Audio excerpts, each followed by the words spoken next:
just growing up, I mean, my father was always, looking into, because I grew up here in the United States. I grew up, so I did my amateur these days in here, and I've learned, to look up to Sugar Ray Leonard, Alexis Arguello, and all those guys, Julio Cesar Chavez, and Trinidad, and all those guys, Roy Jones, So there was just a lot of guys around me. And when I came back to the Philippines, and Ronnie Nathaniel here, who showed me Lourdes fight, and I was really at awe of how he fought. I mean, the guy was being a Filipino fighter, he knew how to box. He knew how to move. He knew how to do things well that would fare with the guys these days. If he was fighting at this time, he was a difficult guy to fight. He was softball, he was fast, he was powerful. But I was amazed, and that was one of the inspirations that I saw as well going back to the Philippines.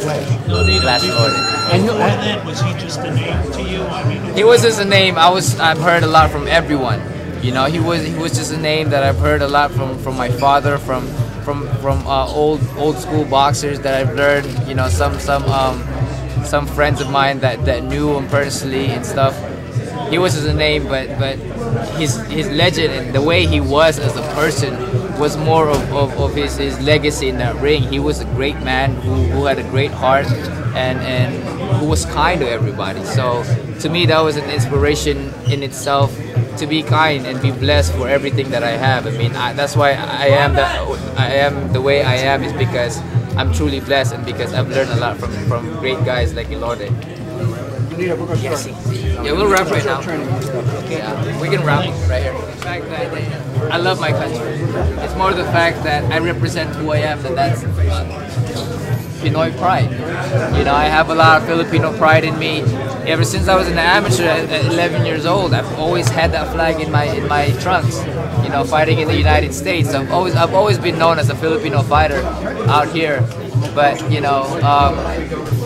everything else is just a blessing from this point on, and because I present myself in a way that the Filipino can be proud of. Admire Mayweather strictly as a boxer, because you're flashy, he's flat. I mean, you Filipino. I don't burn dollars though. That's for sure. I don't burn dollars. Or pesos either. Yeah, or pesos. So I'd rather donate those admire things. what he can do in the ring. He's very intelligent. One thing about Mayweather is very intelligent. He's very skillful. And I admire that about him, because he's skillful in his own ways, and he's very smart. I mean, people don't seem what they are in front of them. But I met the guy, but I've never really hang out with the guy. But inside that ring, he has good skills. He's really talented. I'm here, man. Okay. My thing, when you watch the tape, he started imitating him. He asked me to run that tape over and over again. Do you remember which fight it was with Lourdes? And then Frankie Nathaniel. Oh, wow. Coming up, champ. So it influenced the style? Yeah, well, he made me run the tape over and over again.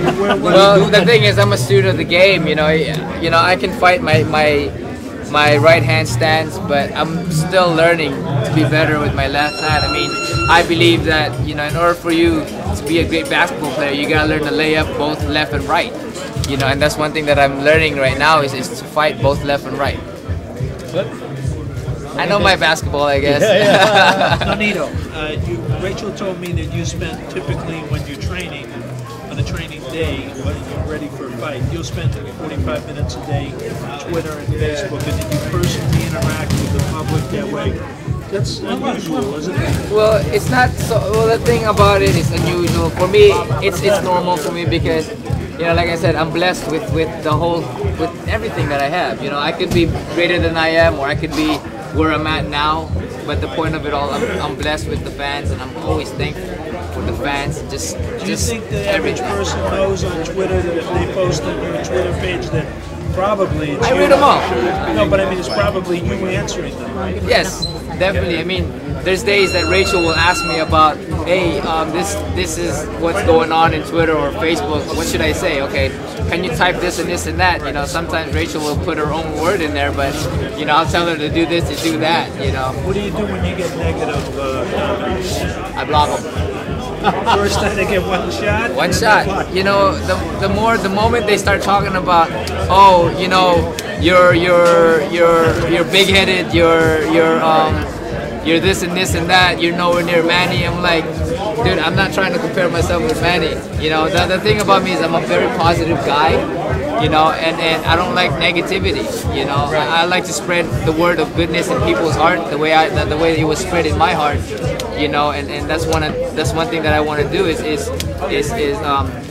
be positive around people, and then I want you know, that's the atmosphere I want, you know. Or when they talk about, well, you're nothing and this and that, you know, I'm like, dude, I have no time to respond to you, man. But they have time to be negative. Yeah, they have time to be negative all they want, you know, and stuff, and that's fine, you know. I give them all the opinion, but it's not gonna go where it's my page. I mean, you know, they can tell me and stuff and all that stuff, and that's fine, you know, that's fine. I take criticism.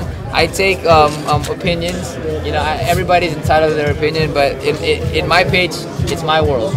You know, the two best guys. You know, and you know, I don't know. Just those are just my whole thing right now. I mean, you have guys like Martinez or guys like Andre Ward and Crotch and those guys. Those are good fights, but the fights that I really do want to see is the, you know, Mayweather Pacquiao. I think that's going to be an incredible fight.